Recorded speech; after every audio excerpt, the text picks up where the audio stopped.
All right, welcome to the Central Florida High School Scoreboard Show, powered by Big Hits Live and sponsored by the Influencer Council. My name's Dan LaForest. That is Baylin, the Road Warrior Trujillo. Back in the car, man.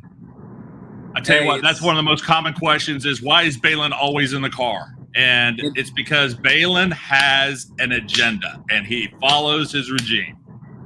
That is right. I am training every single Wednesday. I'm not missing that. So you'll catch me on my nice little 45-minute drive home doing this show because I'm not missing that either. So it's training right to the show. So as long as my eyes are on the road and I'm wearing glasses thinking that I'm watching you guys on this show, that's what's important, as long as I'm being safe. So that's why I'm in this car right now.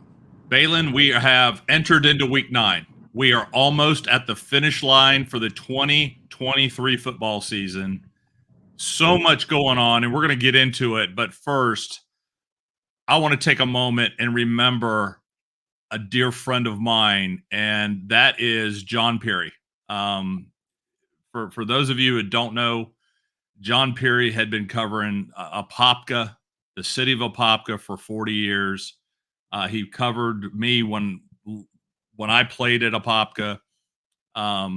Just like so many, my story is not different than so many others because our relationship transformed over the years. And John was an integral part of not only the city of Apopka, but how high school sports was covered across Central Florida.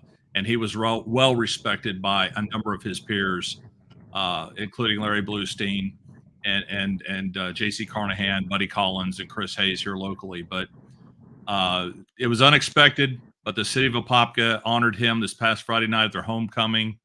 I was at his funeral last night, and John was a gentleman. John was a good friend, and me, like so many others, Baylin, we're going to miss John.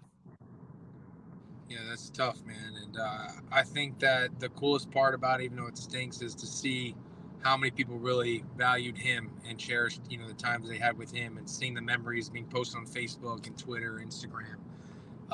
For a whole community like Apopka, one man really did make a difference, and it showed. And it just stinks that when we're here on this earth, everybody has stupid beef with each other, or arguments and anger towards people. Like, you got to understand, guys, life is short, and we're not promised tomorrow. It says it clearly in the Bible. Like, it's just life we live.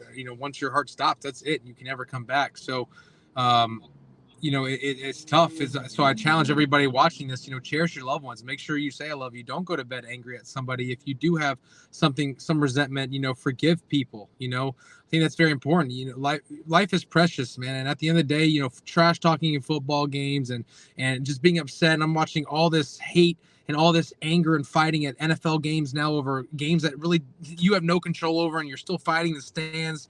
Life is so precious, man. And John Peery was a good example of that. And man, I just pray that I have that type of impact when I pass away one day, and people cherish the times, and people are still alive. And I challenge everybody, just tell them how much you appreciate people that you can talk to.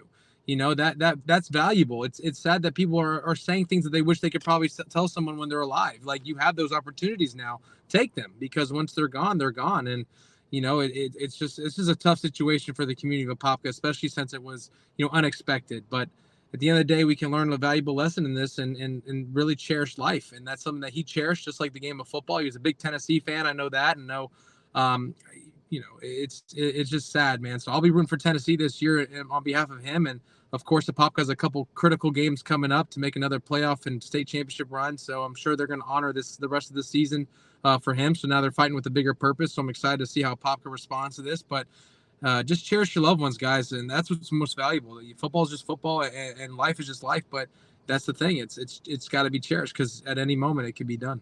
No, absolutely. And Apopka also includes Wekiva High School, and he equally gave a lot of love to not only the Apopka High School faithful, but also the Mustangs at Wekiva.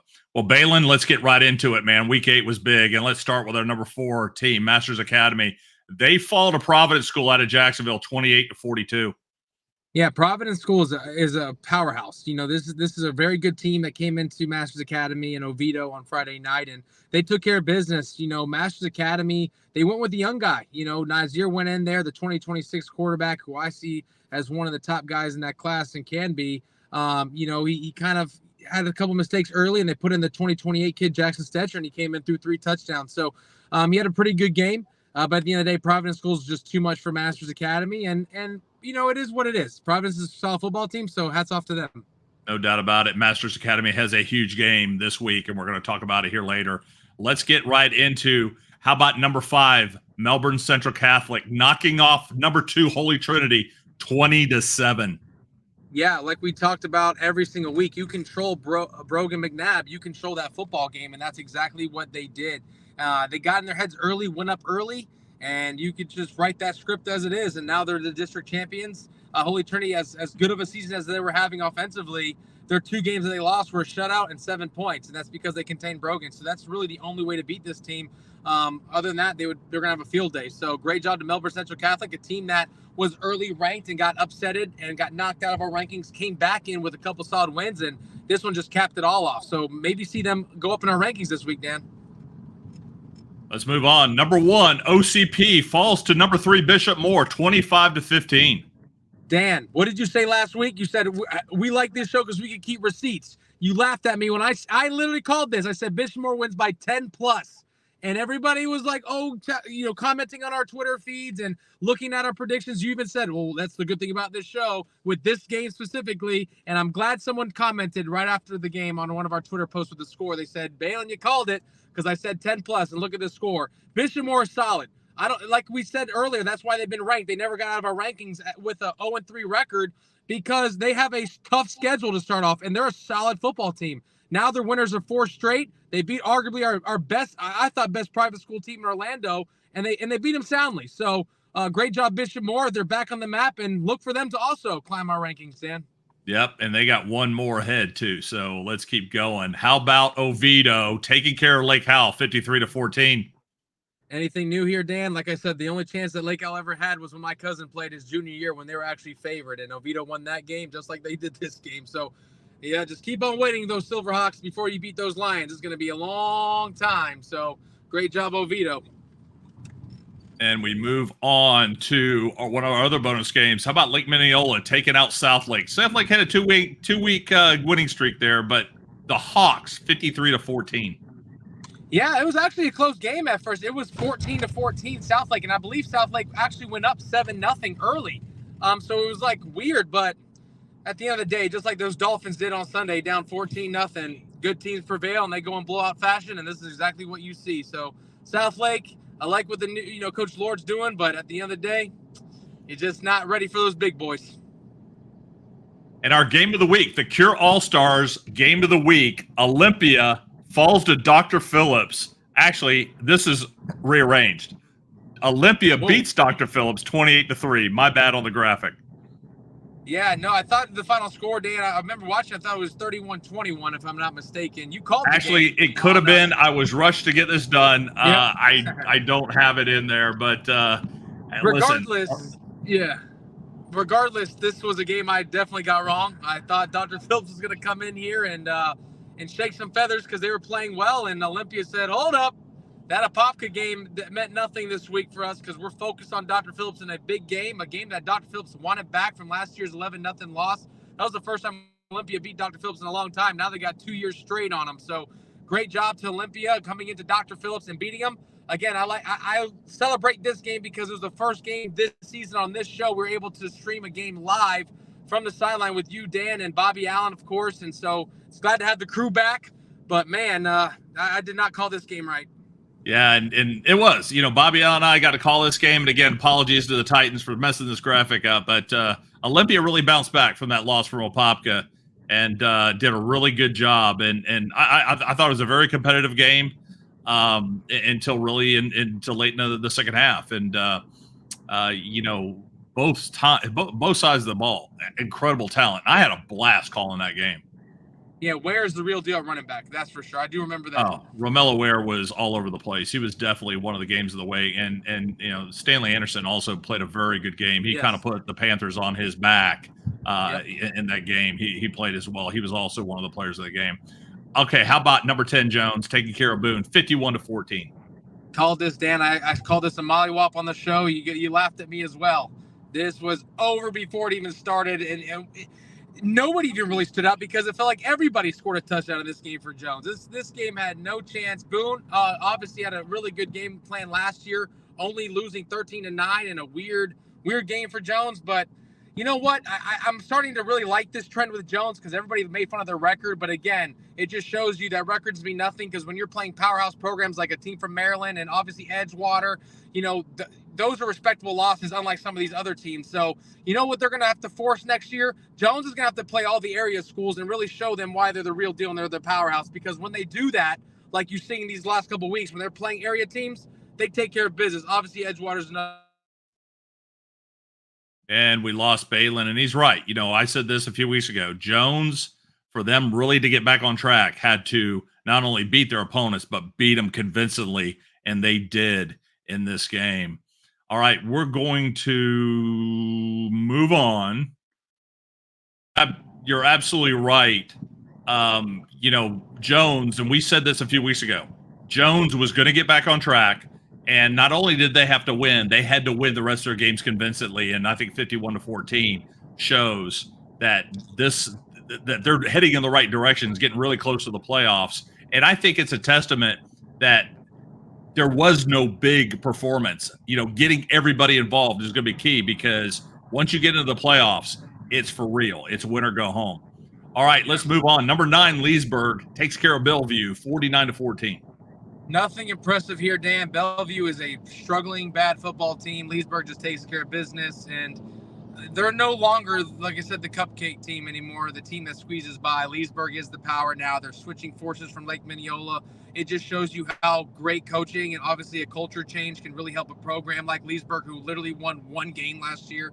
Now they're looking to probably finish the season 9-1. So great job to Coach Moffitt and those guys over there. But this is crazy. The margin of victory here and their season averaging over 35 points per game in margin of victory, it's unbelievable. Great job, Leesburg. And I tell you, Leesburg actually posted this week. They had their Week 10 or Week 11 game drop. So they're looking for a game for Week 10 or Week 11 for senior night. All right, number 8, OC University continues to roll. They knock off Spruce Creek, 22-12, Baylin. Yeah, I'm excited about this, and I was hoping because I could have seen Spruce Creek upset University OC this week, especially after UC almost lost a close one a couple weeks ago in a game which they should have lost. I was really excited because of the game we have this week, Dan. So I was really hoping University takes care of business, which they did, because Spruce Creek has the talent to upset a team like University, like they almost did last week against DeLand. But great job to University OC. They took care of business, won by double digits. Now sets up a big matchup with DeLand this week for the district title. And talking about DeLand, they narrowly escaped. Well, they fall to Bokie. Seminole beats them 49-42 in a shootout. This was close. Dan, break down what football is. 33% in 3 ways. Go. What are they? Special teams, offense, and defense, and Seminole dominated on all 3 of those. Yes, and that is the difference right there. 1/3 of that is special teams, and that was the difference in this football game. They got a punt fake that was ran for like a 40-yard touchdown, and then a kickoff return back to the crib. That's 14 points on special teams. You take that away, DeLand wins 42-35 in offensive shootout. My goodness, Seminole, what a response here. But what's impressive to me here is DeLand. DeLand went toe-to-toe with arguably the best, most elite defense that I've seen other than Apopka in recent years, and they scored 42 points. It wasn't because of special teams. It's because of that offense under, Coach Darlington. And my goodness, not only did they control the clock, they were scoring points. So, this was very impressive. I don't take moral victory. Seminole, I called to win this game. They did, but what a good game. But special teams, people forget that's still 33% of a football game. And that's why Seminole went away with this victory, because they controlled all 3 phases. Which leads us to number 4, Lake Mary, taking care of another district opponent, takes care of Evans, 36-6. I love this win only because everybody was wondering to know how Lake Mary was going to respond against a team that was actually building momentum, and a team that's gifted athletically that could probably run with Lake Mary, especially defensively. But my goodness, I honestly, Dan, I can't see really a weak point in Lake Mary's offense. I can't. I just can't. I'm watching this game and I'm like, my goodness, if they want to score, they're going to score. It's to the point, Dan, I was on Max Preps today and I'm looking at Lake Mary's their schedule. It's ridiculous. There's not a single game within 18 points all year. It's been blowout after blowout after blowout after blowout. It's because of Noah Grubbs in that offense. And Coach Donnelly's got those guys locked in defensively. They're clicking. Dan, this is scary. This is a scary football team, and that's why they're number 1 in 4M. And you know, Baylin, it's funny. You talked about the strength of schedule.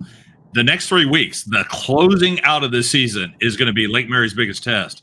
They survive all 3 games. I don't believe there's anybody in the state of Florida that can keep up with them. No, yeah. If they win the next 3 games, Dan, they're going undefeated, winning their first ever state title. All right. Number 3, Edgewater blanks Ocoee, 46-0. Thank you, Edgewater Eagles.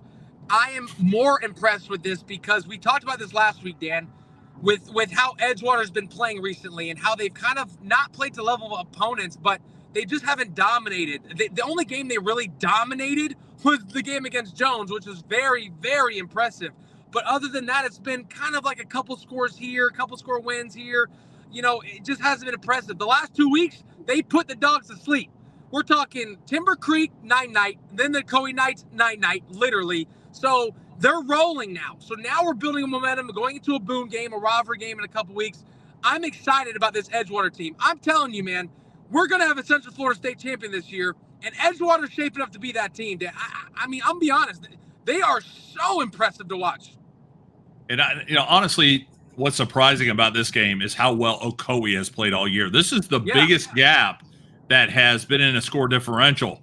But Ocoee's defense, I think what's so impressive to me is the fact that Edgewater was able to score 46 on that defense. That's pretty amazing. And we know that, Edgewater is going to finish out strong here. All right. Mainland takes care of Deltona 65-0. Yes, complete blowout here. I mean, this was a Thursday night game. I totally forgot. I even forgot about it. There was no headlines here because it was expected. Deltona's 0-7.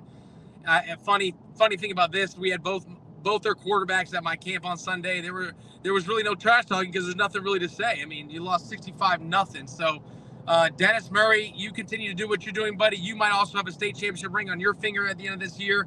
It's exciting to watch this Mainland team. They're a top 10 program in the entire state of Florida, and they're rolling. They're taking care of business, and they've done that. There's been no question mark when they play lower-level opponents.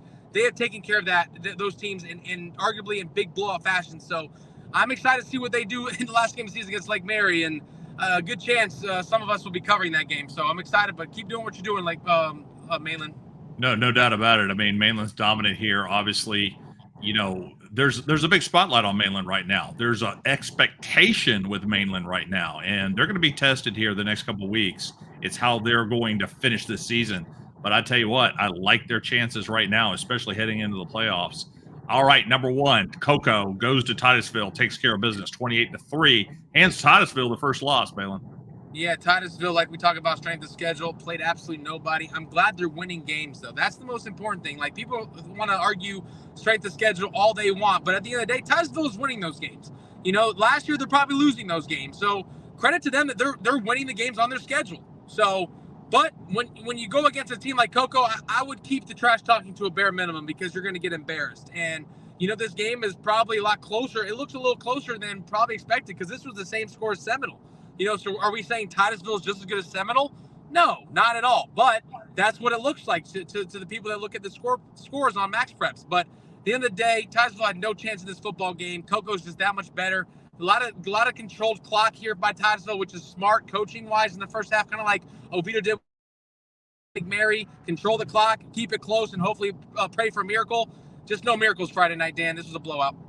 No doubt about it. Well, that is it for Week 8. We're going to have a quick interview with Olympia head coach Travis Gabriel. When we come back, we're going to get right into our Dudes of the Week. You're watching the Central Florida High School Scoreboard Show. We'll be back right after this. Here with Olympia head coach Travis Gabriel. Coach, big win over Dr. Phillips, always a rivalry game, 31-21. Let's talk about your team's preparation this week, getting ready for this game. I think just the whole preparation was just being mentally focused. I think we lacked that last week, and it cost us at the end. But they came back Monday. They was ready to go, and they just put in, a whole week of practice, being mentally ready. And we just, we did what we thought we needed to do to get the win. You had a lot of consistency on both sides of the ball tonight. Offensively, it looks like the running game was really your focus, kind of to control that tempo all game long. Yes, Romelo, he's a thoroughbred, and we wanted to get him the ball. We just wanted to make sure he got his touches, and we try to capitalize on him and just feed off of him, which opens up the passing game at times. But in high school football, you always want to try to run the football as much as you can. Let's talk about that defense, though. Played very consistently. Now, you got to be proud of how they put out their effort. Yeah, that's all to Coach Mitch. He puts in the hours, he puts in the time, he puts the focus on the kids, and he just coaches them up and get them prepared along with the other defense assistants. So it's all the gratitude and all the recognition to them because they prepared the kids. But more importantly, the kids went out there and they did what they needed to do to win. We always talk about defense winning championship, and that's what we want to pride on. We want to rely on the defense to go get better every week. Coach, we talked about at the beginning of the season about you bringing this team along the last couple of years. The goal was district championship. Right now, you're sitting on top of that district. What is the focus with 3 games left? Taking one game at a time. Continue to get better. We got Freedom next week, so that's our focus is, going over there and trying to put a good homecoming show, get the kids focused on winning Freedom. And, we just let every week take care of itself. All right, Coach, good luck next week. All right, appreciate it. Thank you. All right, welcome back to the Central Florida High School Scoreboard Show. I'm Dan LaForest. That is Baylin Trujillo. And Baylin, it's time for our Dudes of the Week. And let's start with our offensive dude. How about Caden Mitchell? The junior quarterback out of Hagerty was 9 of 11 for 248 yards and 4 touchdowns, and also took one in on his feet, 29 yards for a touchdown. I am so proud of this young man. It almost brings tears to my eyes to see where this kid came from, at a place like Winter Park with multiple quarterbacks, trying to find his way to believing in, the relationships that I have with other coaches and trusting the process by transferring to Hagerty. And he just fits moldly right there with Coach Q. And, that was a guy that I trust and a guy that I was willing to take a chance on with Caden, and my goodness, it hasn't worked out for them. And he's just performing every single week. And I know we're going to start getting into the tougher teams, and I'm excited to see how he performs when it comes to the end of the season to push a playoff run. But man, Caden Mitchell almost throws a perfect game, only on 11 attempts with 9 completions, 4 touchdowns, 1 rushing touchdowns, 5 in total. I'm so proud of this kid, and you have no idea. Week in this game that I had on Sunday, he literally was the hardest working kid, and we had some studs out there. And watching his effort and competing with those guys, I really had to make it known to everybody and pull them up. And you were there, Dan, and I pulled him up in front of everybody. I said, "Look, that's the effort that's the effort that we're looking for. When you talk about a kid putting everything into all his reps, that's what it looks like." So I had to give him his props, and he's playing good football right now. I'm so proud of this kid, and it just, again, brings tears to my eyes. And Missy Mitchell, his mom, is just an amazing woman. She pushes him every day. She was a college athlete, so she knows what it takes to be great. So he's surrounded by a lot of good people, and he was also your Orlando Touchdown Player of the Week too, Dan. So special week for Caden.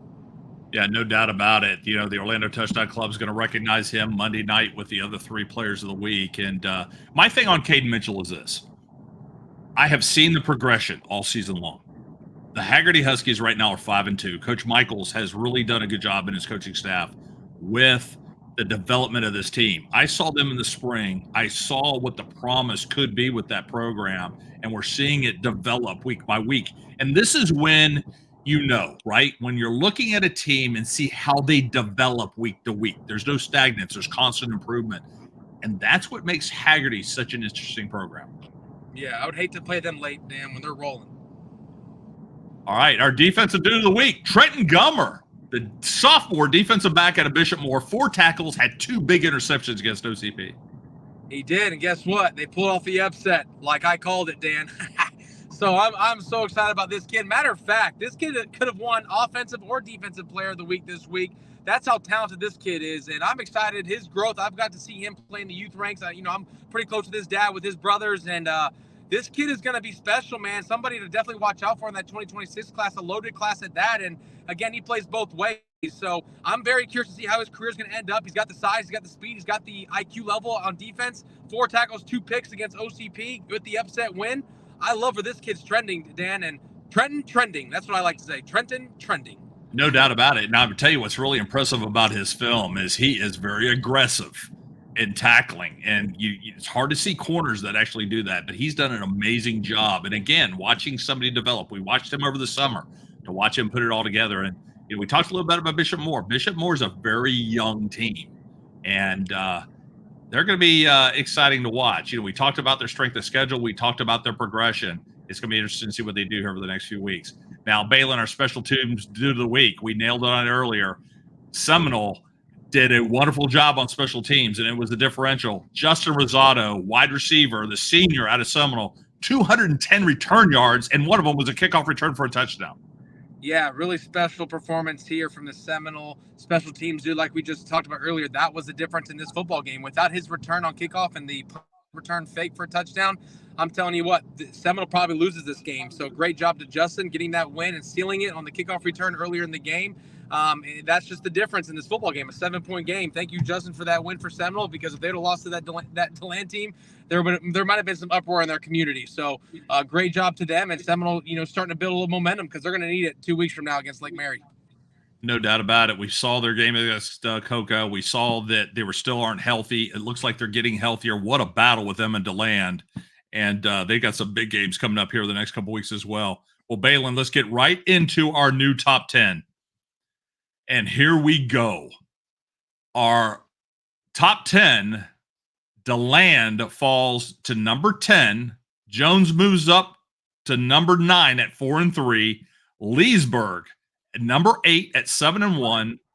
Orange City University still undefeated at 7-0, stays at moves up to number 7. Winter Park at 6-0 stays right where they're at. Seminole 6-2 stays right where they're at. Lake Mary stays where they're at 7-0 at number 4. Edgewater 8-0, number 3. Mainland at 7-0 at number 2, and Cocoa still remains number 1 at 6-1. Yep, and then goes to our top 5 of our private school rankings. Now number 1, Dan, who is it? Yeah, no doubt about it. It's Bishop Moore at 4-3, and Yes, followed by I messed something up there. So followed by OCP, they fall one spot to 7-1. MCC moves up to number 3 at 6-2, and then Holy Trinity falls to number 4 at 6-2. And then Masters Academy winds out at 6-2 at number 5. Baylin, there's still some teams we need to talk about. They're on the bubble here, and I want to get rid of this thing here. O'Galley 6-1. Titusville now loses their first game. They're at 7-1. Want to give recognition to Heritage. They've been winning all season long. The only loss they have is to Oviedo. New Smyrna Beach still rolling at 6-1. Apopka at 5-2. Olympia at 5-2. Satellite loses a game this week. They're at 5-2. Oviedo at 5-2. Toho at 5-2. And Lyman at 5-2. And some of these records are going to get busted this week with the schedule. Well, guys, Baylin, we got a big week 9. Baylin, that is our new top 5 and our new top 10. When we come back, we've got the week 9 schedule and Baylin's predictions. You're watching the Central Florida High School Scoreboard Show, and we'll be back right after this.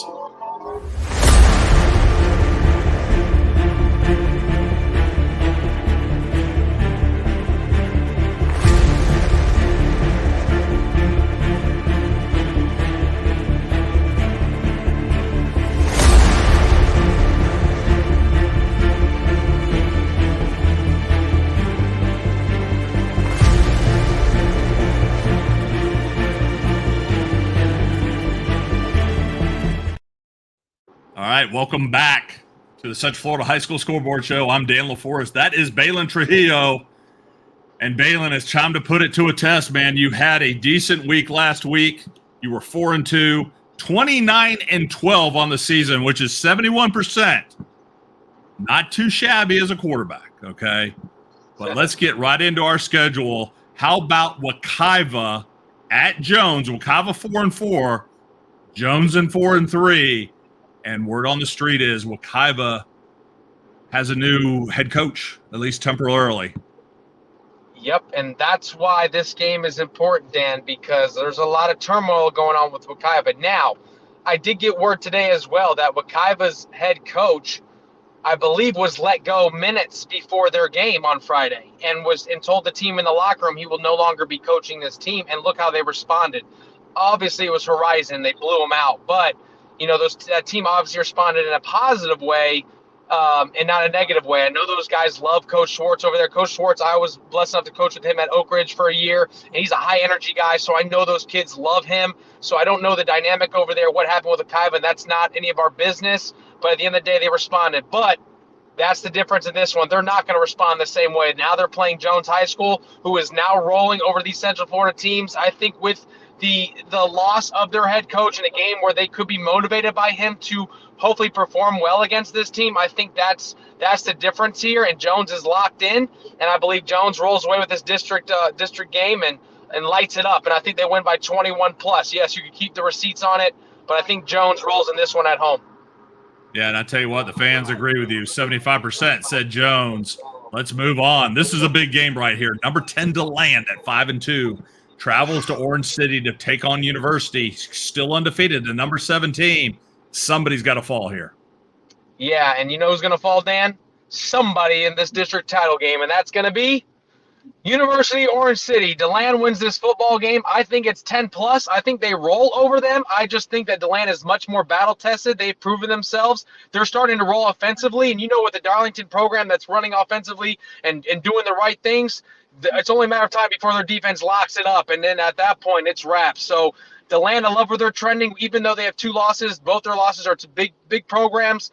73% of the fans agree with what I'm saying right now. I think they pull off the upset. In our rankings, it's an upset. But for most people that know the history between these teams, it's not an upset. And the players over there at DeLand with their quarterback, TJ Moore, it's going to be tough. And Javon Ross, I just don't see University pulling off this upset. So DeLand with the win.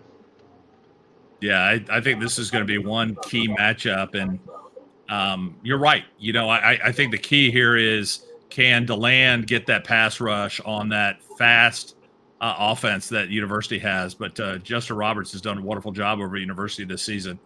All right, another big game. Again, District Claw, right? Apopka hosts Lake Mary. Lake Mary's 7-0. Apopka's number is 5-2. We know how this game could be, Baylin. This is the game that really will set the tone for Lake Mary for next week. And here's what I have to say about this. Lake Mary cannot look ahead to a Seminole game thinking that's the district championship, because their district championship is this week. They have to get over the hump against Apopka.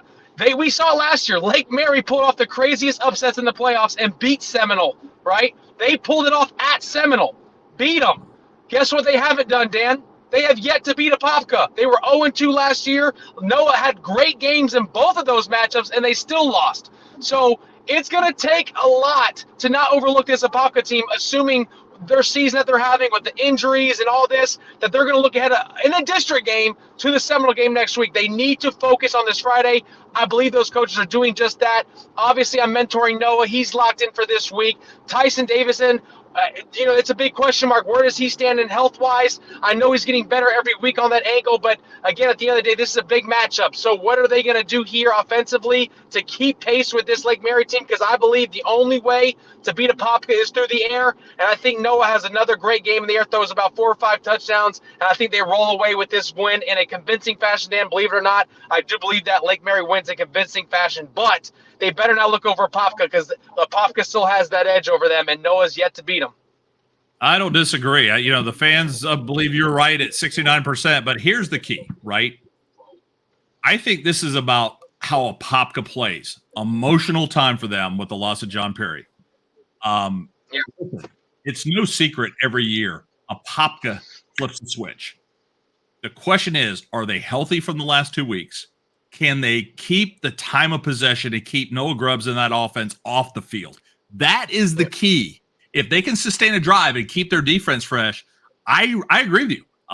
Is there a mental stigma that Lake Mary can't beat Apopka? I have no idea.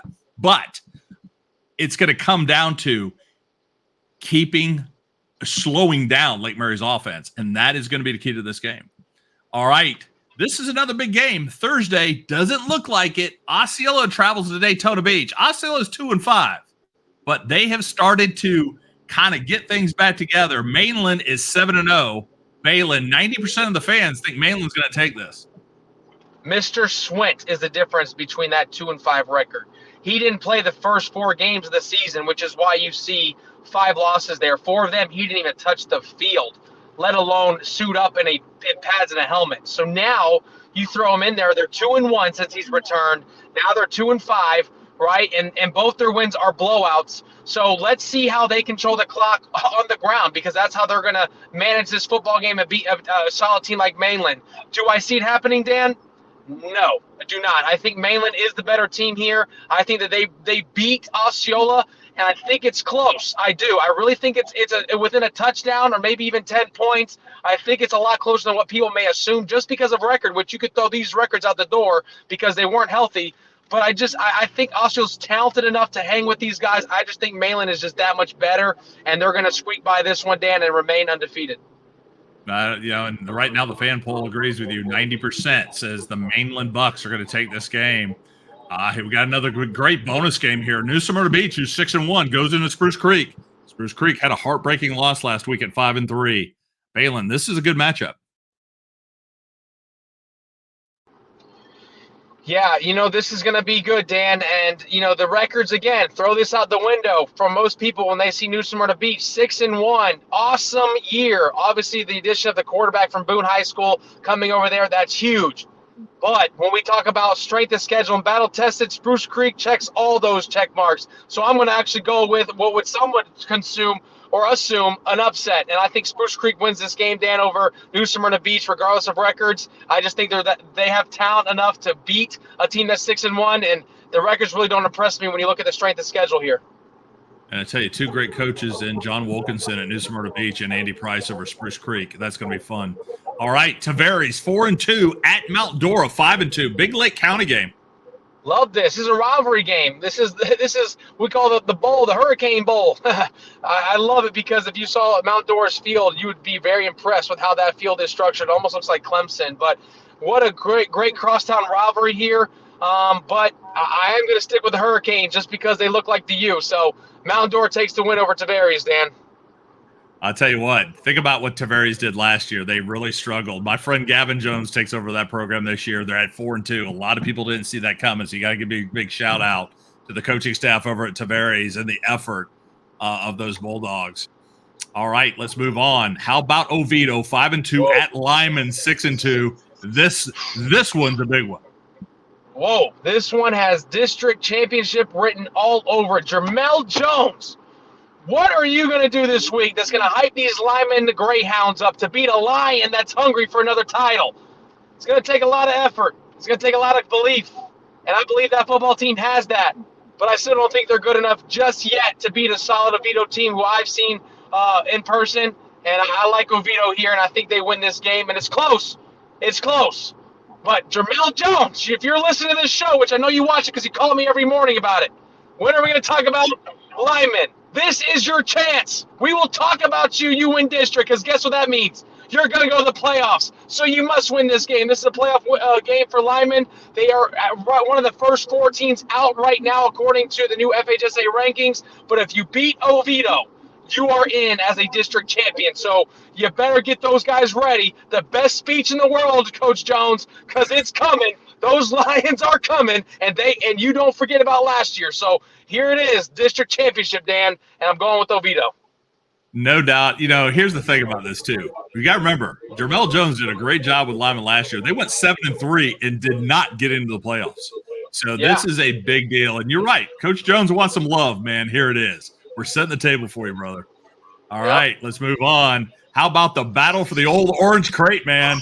Since 1988, Dr. Phillips at 4-3 travels to West Orange, who's still at 3-4, but has been building the last couple of weeks here, Bay. This is the second spot in that district. This is the number 2 spot in that district. No, well, this could be a West Orange chance to be number one in the district. People are forgetting they beat Ocoee a couple weeks ago. They're setting themselves up to be a district champion if they can get away with this game and then beat Olympia at the end of the season in a rivalry game. People are sleeping on West Orange, and you know who didn't sleep on West Orange? Ironically, Coach Will, who after he blew them out, called me and said West Orange is the real deal, and if they get it together, they're winning that district. And this is coming from Coach Will at Jones. So he believes in West Orange, and I didn't believe it at first until they beat Ocoee. And I was like, okay, maybe we got something here. Dr. Phillips is salivating from last year's last-second epic Hail Mary loss. They had the game won. All they had to do was bat the ball down, and West Orange scored on the last game. They cannot forget about it. They are salivating over this opportunity to get revenge. But I'm actually going to go with the home team here. West Orange. I am 0-2 when picking Dr. Phillips to win this game. Last week against Olympia and 4 weeks ago against Apopka, and they both lost to them. So I'm going with the West Orange Warriors. Jack Riley, the quarterback over there, I think is a great game in the air. They needed to get together. This is a playoff game for both teams, and I think West Orange goes away with the upset at home and actually sets them up for a district championship in a couple weeks versus Olympia. That's crazy to say because a couple weeks ago, West Orange was 1-4. Now they've won 2 straight. They're starting to roll just like Dr. Phillips was starting to roll. But Dr. Phillips lost a big one last week to Olympia. West Orange might be the sleeper in that district that we have not talked about at all that might come away with some crazy wins at the end of the season, Dan. West Orange for the upset. Yeah, you know what? Here's the thing about West Orange. They have been quietly building, right? They had some position issues here beginning of the year. Jack Raleigh comes in, has never played at the level that we have here in Florida. And I've loved watching his progression and his confidence as he builds with his teammates. Yeah. I think this is going to be a fun game to watch, and it's been a rivalry for years. And now we are to our Cure All-Star Game of the Week.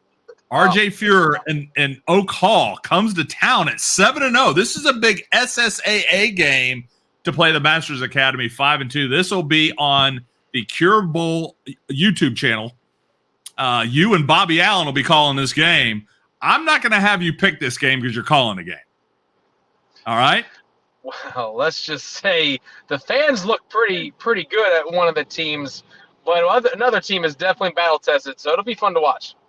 So I'm going to say this, okay? I have a great deal of respect for what Oak Hall's done over there. The 56% of the fans are going to pick Masters Academy. Masters Academy is at home, and they are live on TV, and I'm going to pick Masters over Oak Hall in a very, very close game because I think both teams are going to put up a lot of points, Baylin. Whoa. I'll just leave it at that. Hey, is this the last game, Dan?